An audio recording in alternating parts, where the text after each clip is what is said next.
Well, first of all, I think there are a number of issues that require what I would call societal conversations. Yeah. For example, you see these criminals operating on some of these networks. How far as a society are we willing to allow, for example, our police to go in order to go after these people? Because in going after these people, they may have to infringe, on something that we regard as our right. Okay. For example, should the police or security services be allowed to monitor our social media?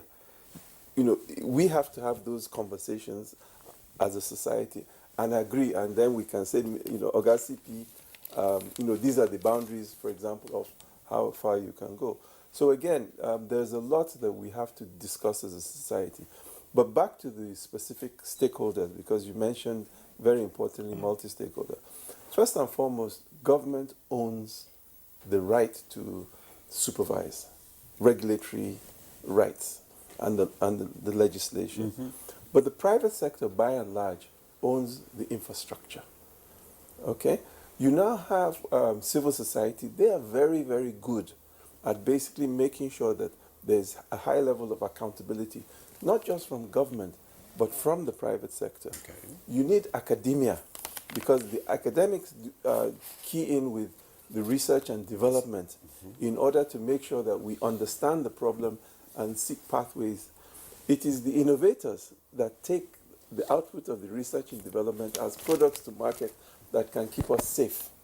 We also need the media to what we are doing today to increase this awareness. But the bottom line is that we need the citizen to also take responsibility.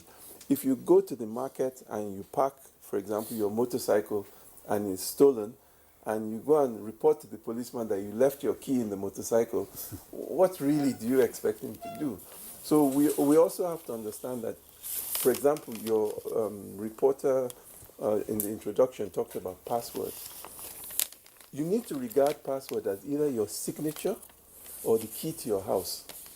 Now, ordinarily, you wouldn't give the key to your house to a stranger.